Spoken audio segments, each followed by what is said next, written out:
narigeze kugwara cancer yo mwibere kandi Yesu Kristo yarankijije. Nari mbayeho bwa buzima ntazi ngo buzoherera he, ntatahura uwo Yesu Kristo wariwe.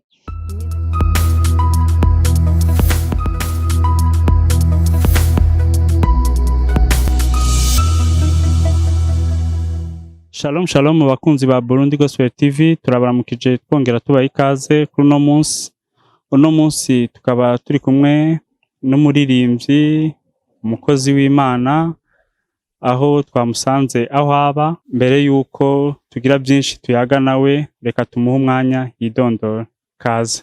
Shalom shalom, ku mazina ni Vani Olga Patience Iradukunda, benshi bakaba bamenyereye ku izina rya Vani Iradukunda. Ndi umuririmbyi w'indirimbo mpimbazamana, ndakijijwe, ndakunda Yesu, ego nivyo.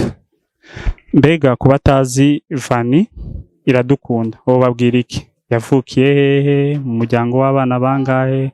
Mu buzima busanzwe yakora iki? Vani Iradukunda ni umukobwa yavukiye i Gitega, avuka mu ntara ya Gitega, mu muryango w'abana 4 n'abavyeyi 2, papa na mama. Hama ni umuririmbyi nk'uko nabivuze. Mu buzima busanzwe nico gikorwa akora. Ikindi gikorwa akora, ndi umunyamideli, ndakora ibintu vyo kwambara ku bamama n'abahungu, ego cane cane ku bamama n'abigeme. Vani ni umwana wa kangahe mu muryango wabo? Ndi imfura. Kuba imfura biraborohera? Nk'imfura ntibiba vyoroshe, ariko kandi Yesu Kristo niwe adushoboza, kuko nta ma responsabilité menshi arazi, ariko turazi ko imfura zama zifise ibintu vyinshi zikora. Nanje nditeguye kuzobibamwo. Nk'ibiki wodushingira intahe gatoya? Kuba akarorero keza mu muryango, mu bo tuvukana, gukora ibigaragaza nyene ubutwari nk'imfura. Mbega ubuto bwa Vani bwari bumeze gute? Ubuto bwanje nakunda gukina, nakunda gukinana n'abandi, nari umwana atekereje mugabo akunda gukina, nta bintu vyo gukubagana cane. Nakunda gukina umupira kw'ishure, nakunda gutera inkuru n'abandi bana, ariko nari ntekereje vyongeye. None ko uno munsi uri mu gikorwa c'uburirimbyi, byagenze gute kugira ntubandanye igikorwa co kuba umuntu akina football? Mbega twaratakaje Messi canke Cristiano? Oya, nubwo ati uko nakuze niko nagiye nditahura nkamenya, ariko kucerekeranye no kuba umuririmbyi nuvuga nti si ibintu nagiye kwironderera. Ndamaze kubivuga, Imana yarangenda irankiza. Narigeze kugwara cancer yo mwibere kandi Yesu Kristo yarankijije, ariko igihe yankiza nari mu ngoro y'Imana, nari gusenga. Nanje ndavuga ati Imana, ndashaka impingabire kugira ngo nanje nze ndirimbe, abazoba barushe, abazoba bagwaye baze bakire biciye mu kuguhimbaza kwanje. Niho vyahereye ca ntangura kuririmba, kubera iyo nyota yuko Imana yongira igikoresho cayo.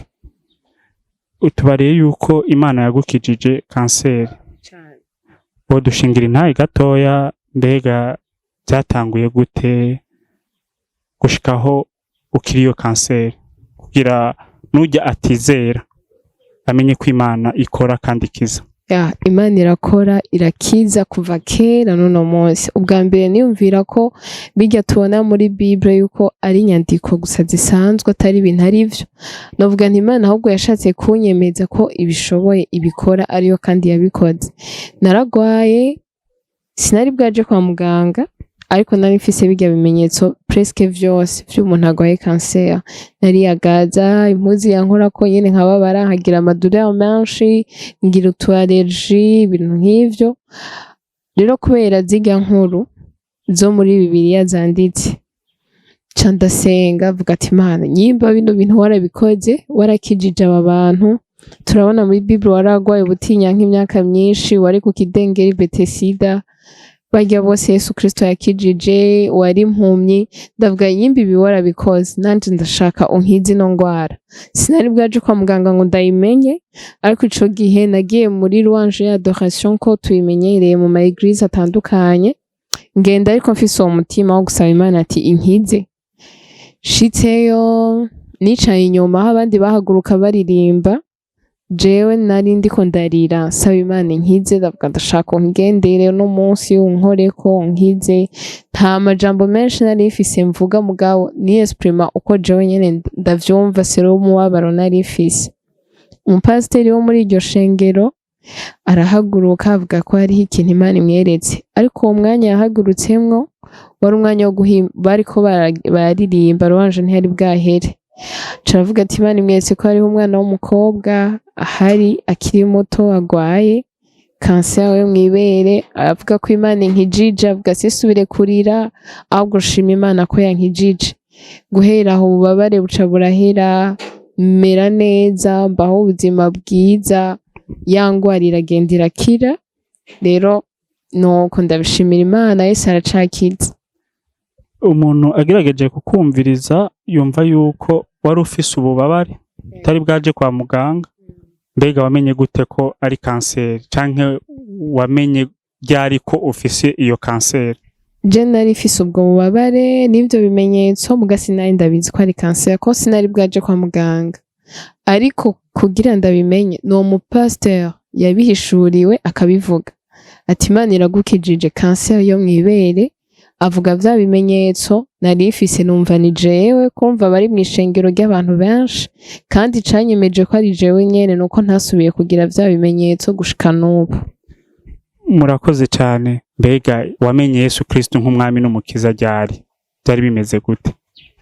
Ico gihe niho nari nkicizera Yesu nk'umwami n'umukiza w'ubugingo bwanje, kuko nakuriye mw'ishengero ry'abakijijwe, abavyeyi banje barakijijwe, ariko nabibamwo nuvuga ngo kubera agakiza nyene k'abavyeyi, kubera badutwara muri Sunday school, sinari bwifatira ingingo jewe. Ariko ico gihe bibaye niho nagiye gutahura neza uwo Yesu nakurikiye uwo ari we, nico gihe mfata ko ariho nakijijwe. Mbega mwebwe mbere yuko mwakira Yesu Kristo nk'umwami n'umukiza mwari mubayeho gute? Hama mumaze kumwakira niziye mpinduka mwaronse? Ubwa mbere ntarizera ngo menye uwo Yesu Kristo, nta bintu novuga ngo narakora bibi, ariko nari mbayeho bwa buzima ntazi ngo buzoherera he, ntatahura uwo Yesu Kristo uwo ari we.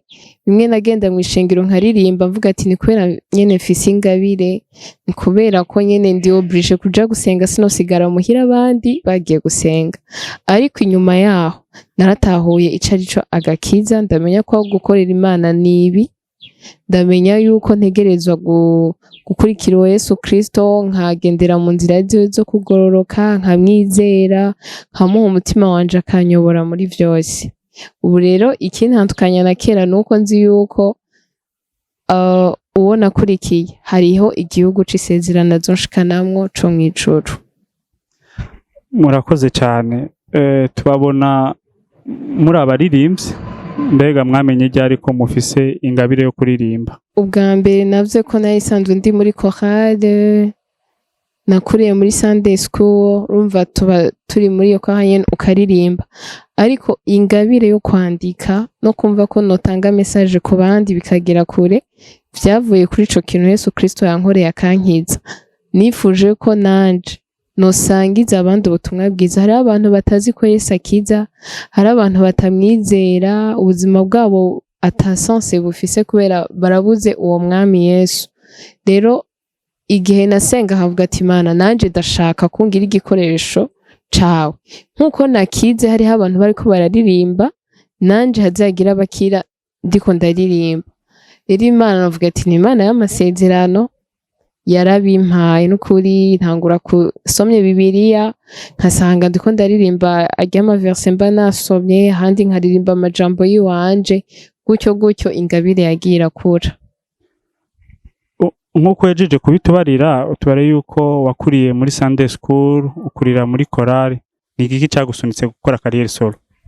Cabinteye nuko nubwo tuba turi muri chorale ntidusangiye ivyiyumviro, ntitufise imbonakazoza imwe.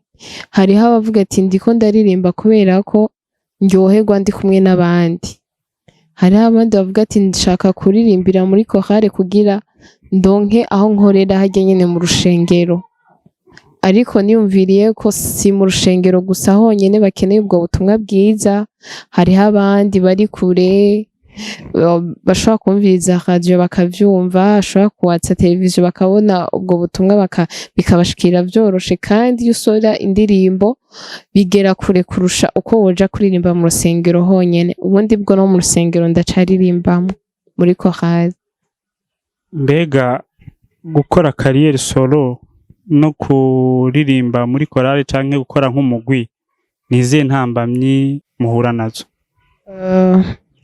Sinavuga ngo intambamyi. Muri chorale ikintu ciza co kihari iyo uriko urakorerana n'abandi nuko ntibikuvuna, ntibikuruhisha, mukorera hamwe, mushira inguvu hamwe, nyimba ari bisaba uburyo mwese muraparticipa, ico nico kintu ca mbere ciza, kandi muba mufise ivyiyumviro bitandukanye mukabishira hamwe. Ariko iyo uriko urakora wenyene, ikintu ca mbere nuko ciza, ikintu ca mbere ciza nuko uranyaruka, nta urinda kurindira ngo naka avyumva gute ngo urinde kumubaza. Wewe ico ushatse gukora uragikora kuko ni wewe wenyene, nta wundi akopoza.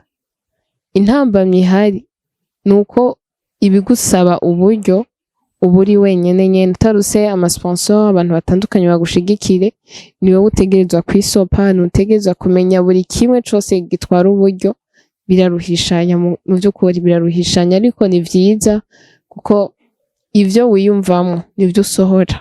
Ubu dushingira intahe irya mbere muja muri studio vyari bimeze gute? Vyari bigoye cane ko natanguye kuja muri studio ndiko mfatira backing abandi. Vyari bigoye, kurya tumenyereye turirimba muri eglise nasanze bitandukanye no muri studio, ariko buke buke nagenda menyera, nagiye gusohora indirimbo yanje sa n'uwamaze kubimenyera ko nari maze gufasha abandi benshi batandukanye muri backing, bica biranyorohera. Aho nagenda gusohora indirimbo yanje nta kigoye carimo. Mumaze gusohora indirimbo zingahe? Mfise indirimbo imwe imaze kuja habona, n'iyindi ya kabiri iriko irahera. Kuri chaîne yanyu ya YouTube hari indirimbo yitwa muri we, mbega inspiration mwayikuye hehe? Inspiration aho nayikuye ni amaka abiri. Iya mbere ni yuko Yesu Kristo yankijije, kuko amajambo arimwo avuga ngo muri we hari ubuzima, muri we hari amahoro, ituze n'umunezero bibonekera muri we. Ubwo buzima nico gihe nakira, natahuye ko ubuzima bwanje buri muri Yesu Kristo. Ikindi ca kabiri, narigeze kuba ntameze neza, mbabaye, ntaryohewe. Mu buzima duhura n'ibintu vyinshi bitandukanye bitubabaza, biduca intege, ariko igihe nasenga nasomye irya verse yo muri Filipi ivuga yuko amahoro arengeye ko yomenywa n'umwe wese ari Imana yadusigiye ngo ashibamire imitima yacu. Rero ca ndavyakira, ndavuga ko iki ntobisangiza n'abandi, ndababwire yuko amahoro dukeneye muri biriya bitandukanye tuzoyasanga muri Yesu Kristo. Naho inspiration yavuye. Mwoyituririmbira? Niwe mahoro kubizera, muri we hari ubwihisho, n'igitutu c'ishobora vyose, uko yarejo n'ubu niko ari. Muri we hari ubuzima, muri we hari amahoro, ituze n'umunezero bibonekera muri we. Muri we hari ubuzima, muri we hari amahoro, ituze n'umunezero bibonekera muri we. Mbega abakeneye kumviriza iyo ndirimbo no kwiraba boyisanga hehe? Indirimbo uyisanga kuri YouTube wanditse muri we ya Vani Iradukunda, tuyibona ko ihari ari imwe, ariko ibindi bikorwa bizoza vuba. Nta handi boyikura? Oya, nta handi.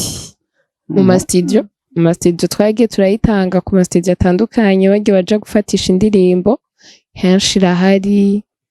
Ego. Umuntu ariko araraba clipe abona ko wakoreye mu bibanza bitandukanye, kandi umuntu akuravye abona yuko ukiri muto. Mbega uburyo mubukura hehe mu gikorwa canyu co kuririmba? By'ukuri ni Imana yabikoze, nkuko mubivuze ntaho nkora byari gutuma ndavyishoboza, ariko nagize ikiganza ciza, Imana impa abantu banshigikira. Nta management fise, ariko narose babandi bavuga ati ukuri uguhimbaza kwawe reka tugushigikire. Baramfasha mu buryo bufadika, barandosa amafaranga yo kugira nshobore kuriha muri studio, nshobore no kuriha n'ivyerekeranye na video, kuko twakoreye ruguru vyasaba uburyo bwinshi, ubwanje sinari kubishobora. Hariho umupapa yahora abona amavideo yanje kera nkiri mutoya, na postinga kuri Facebook kuri story ndiko ndaririmba, yaranyandikiye arambaza, hari haheze nka 5 tutavugana, ambwira mperuka kuririmba, ti warabihevye? Ndambwira toya, ahubwo ubu harageze ngira ntangure gusohora indirimbo. Rero amahera narishe audio niwe yayandikiye yose. Video nayo nyene ca ndaronka abo kuri eglise, pasteur wanje, abavyeyi banje, abamzi nyene mu bikorwa vy'Imana, baraterateranije amafaranga, barampezagira ku bw'ico gikorwa. Uvuze yuko umwungere wanyu yabashigiki? Ego. Mugabo benshi, abaririmbyi benshi bavuga yuko abungere batabashigikira, batabona ingabire zabo, batababa hafi. Niki mwobivugako? Birashika, naje ndamaze kuvyumva ko hari abadashigikirwa n'ishengero ryabo, ariko je nagiriye ubwo buntu bw'uko etape par etape vyose narabimenyesha kuri eglise, narabibwira abarongozi banje kugira bamenye ivyo ndimwo. Rero mu gihe bari babizi, bashimye nabo ko bonshigikira kugira banyereke yuko igikorwa ndimwo ari ciza, nabo bacemera. Ego. Rero abo bigora, novuga nti nuko basengera, hama mubegere, mubasigurire buke buke, bazobikora uko bazoba bafashijwe n'Imana. Umuntu arabye stati zanyu kenshi abona mudandaza imideri itandukanye. Mbega ibyo kudandaza imideri byo byatanguye gute? Modushingira intaye gatoya. Ni ibintu nakuze nkunda kwambara ibintu nk'ibi ku maboko, mu izosi, narabikunda, ariko sinabona ko ari ingabire yanje nzokora muri kazoza. Ariko kubera ko aho ivyo nize muri université ni entrepreneuriat et gestion des projets, batwigisha kwitunganiriza imigambi yacu, ntitwizera akazi dukuye ku bandi. Rero nahisemwo ko bya bikorwa nakora nkiri muto vy'ibidede nobikora ubu nkabigira umwuga, nkavyambika abandi. Rero impamvu ndabipostinga ni kugira abandi babibone, banshorere, nshobore kuronka amafaranga ayo nkoresha ibikorwa bitandukanye n'umuziki urimo. Ku bakunzi ba Burundi Gospel TV bariko baradukurikirana, bo basanga hehe? Mbega ibiciro biba bimeze gute? Sinovuga ikibanza ngo ni iki, ariko vuba tuzokirondera ko turarondera ahantu twokorera, tuvyagure neza, bibe ibintu bizwi. Ariko muri uwo mwanya ndashobora gutanga nimero yanje, ukeneye ko ndamwambika ibijanye n'ibidede, ku ma mariage, ku manza zitandukanye, ama diplome, ama dot, ni nimero 68 450 013 niyo nimero nkoresha, turavugana hama nkakubwira uko tubonana, nkakurungikira bimwe mu bikoze kugira uhitemwo ivyo ushaka. Hari benshi bakunda kutwandikira ku mbuga zacu batubarira yuko mutaboneka cyane mu bikorwa, batabona ibikorwa byanyu, niki wobabarira? Ntibabeshe, maze iminsi ntako ndaboneka kubera ko ndiko nditegurira ibindi bikorwa nyene nzobashikiriza muri iyi minsi iri imbere. Kw'ipasika hari igikorwa gishobora gusohoka, rero kugira tugitegure neza bisaba ko tumara umwanya nyene tucitondeye. Ntibivuze ko bindi twabihevye, ariko birahari, turi mu bikorwa.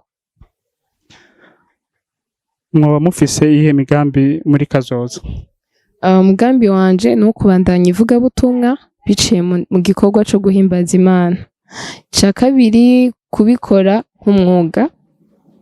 Ica gatatu, benshi bamenyereye ko abakobwa turaririmba bikagarukira ngaho, ariko ivyo nifuza nuko nobibandanya, hazofasha n'abandi bazoza inyuma yanje nkabafata ukuboko, kuko nanje nyimba ivyo ndiko ndakora hariho abanshigikiye bakamfata ukuboko, bakamba hafi, bakampanura. Ego. Nk'umukobwa akiri muto, mbega biraborohera gukorera Imana muri kariyeri solo n'ibikorwa byo muhira? Urumva yuko ukora n'imideri, uri umunyeshuri, ibyo bikorwa byose biraborohera kugira mubashe guseriva ubwoko bw'Imana? Navuga nti ntivyoroshe, ariko kubera ko bari ikintu ukunda kandi Imana yakigushizemwo nk'ingabire, ibibona ko uzobishobora. Rero Imana niyishoboza, kimwe cyose kiba gifise umwanya wacu, nta kirapfa, nta na kimwe kirapfa, kimwe cose ndakigenera umwanya wacu nkagikora. Ariko nyene ntibiba vyoroshe. Impamvu nja gukora imideri ni kugira ndonke nayo mafaranga, sinzogume ndabagora ngo munterere, birababaje nyene ko akantu kose wenda kuvuga ngo mumpe. Rero ntegerezwa gukora, niyo mpamvu ndabifatanya. Nk'umwana akiri muto ashaka gukorera Imana mu bijanye no kuririmba, ariko aradukurikirana, nizihe impanuro mwamutekerera? Impanuro ya mbere nomuha nuko yobikunda. Nyimba uvyiyumvamwo bikunde kandi uvyige. Ikintu cose kirasaba ko dukura, ntituguma tubikora gutyo gusa tudakura. Ica kabiri, ubisengere, ubiteramire, kuko twese tworirimba, ariko twavura turirimba nk'abisi kubera ko atakidutandukanya. Mpwemu Yera bisaba ko ubisengera kugira Mpwemu Yera agushoboze, kandi wige ico ubona cose kigusaba kugira ubishikeko ugikore, urongorwe na Mpwemu Yera. Ariko ko hariho bibi uravyirinda. Hari abakubwira ngo kugira ukure, ngo uduge, ngo kora ibi, ugasanga si ibintu bihesha Imana icubahiro. Uvyirinde, usenge, Imana izogushoboza. Hari abapasitori batemera ko umuririmbyi akora kariyeri solo, niki wopivugako? Nuko ntazi impamvu bavyanka, ariko ubwanje bakwiye kubikunda, kuko ni inzira imwe muri zirya nzira nyinshi zo kwamamaza igikorwa. Nari nabivuze ubwa mbere, iyo muri benshi murateba, hari ivyo mudahurizako. Hariho igihe usanga wowe ico ushatse gukora uwundi ntagishigikiye, bikakuzibira. Mugiye ari wenyene aragira umwete, aramenya nyene ko ari umwe, atawaja kuraba, atawaja kwisunga, ahubwo mukwiye kubashigikira cane, kuko nuwo nyene umwe. Mubasengere, mubahanure, kandi mubashigikire mu buryo bufadika. Dukunda kubona abaririmbyi benshi b'igitsina gore, iyo bakoze mariage baca baheba igikorwa co kuririmba. Mbega biva kuki? Nibaza yuko ari inshingano nyinshi zo mu rugo, canke ugasanga uwo bubakanye ico gikorwa ntagitahura. Nivyo nibaza kubera ntarabigeramwo ariko nibaza yuko ari ivyo hanini, kuba abo bubakanye batabikunda cane nk'uko nawe yoba abikunda, kandi ijambo ry'Imana ritubwira ko ari ukubaha abashingantahe, imitwe y'imiryango. Rero kugira babubahirize ntiyokwemera gusambura urugo ngo kubera ico gikorwa ategerezwa kumwumvira, ariko kandi ntibabiheba completement. Ubaravye usanga babura uko babigenza, canke bamaze kuronka abana ama responsabilité yo mu rugo akaba menshi. Niyo mpamvu. None mwebwe muriko murakora iki kugira izo ntambamyi zishikira bakuru banyu namwe ntizizobashikire? Hagati aho nubwo hari ababihevye, hariho abandi tuzi babibandanije.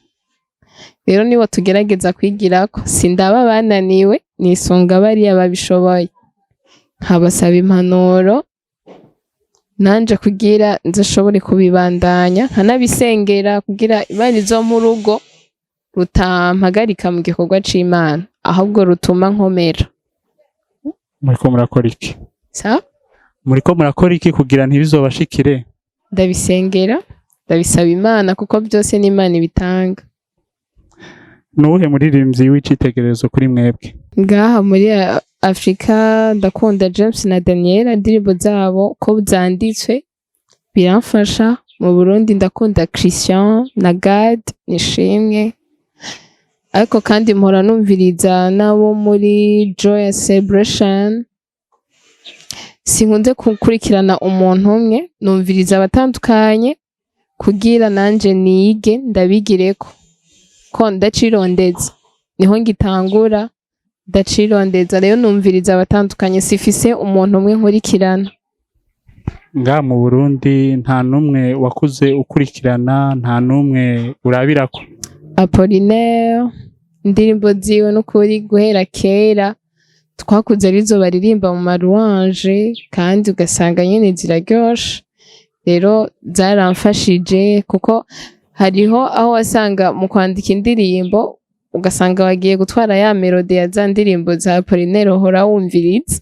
Rero mvuga ati nawe ni icitegererezo ciza. Ni izihe mpanuro woha abaririmbyi naho ari indirimbo imwe maze gusohora mugabo ukorana n'abaririmbyi, ubana n'abaririmbyi, muri kumwe mu bikorwa bitandukanye, mbega hari impanuro batekerera bariko baradukurikirana? Impanuro noha bagenzanje abaririmbyi nkanje nuko tworushiriza gusenga, naje ndimo, tworushiriza gusenga kurusha ko twahora tubikora kugira ngo turonke amavuta. Igikorwa dukora ntibiherereye harya nyene ngo bumve ingabire zacu, ariko twumve intahe zikurikira guhimbaza kwacu. Rero navyo biva ku mavi no gukora nyene ya travail, ntitubabanebwe, twiga umuziki kandi tuwusengere. Icanyuma nuko twokora no mu buryo bugaragara, ibintu vyinjiza amafaranga, ntitubabanebwe ngo tugume dutega amaboko byose ngo badufashe. Turondere uburyo bwacu twiyubake. Ego murakoze cyane. Muvuze ikintu cyo kwiga umuziki, mwokidusigurira neza kugira abadukurikiye babashe gutahura ico mushatse kuvuga? Mvuze kwiga umuziki harimo kwiga ama instrument kugira bitworohere mu kwandika, kuko biri mu bintu vyankozeko aho naja muri studio bwa mbere ntibatahure nka style nashatse kubabwira bankoreremo. Rero iyo nza kuba narize umuziki ubwa mbere ivyo ntivyari kuhaba. Rero umuziki kubuzi instrument nimwe canke ivyerekeranye n'amanote n'ibiki biragufasha. Ikindi no kugira ama travail kugira nyene ijwi ryacu rimenyere, kuko aya majwi aramenyerezwa. Turabashimiye Vani. Murakoze namwe cane kutwiyumvirako, ndaryohewe. Turashimiye namwe bakunzi ba Burundi Gospel TV mwariko muradukurikirana. Naho ubutaha, shalom shalom. Shalom.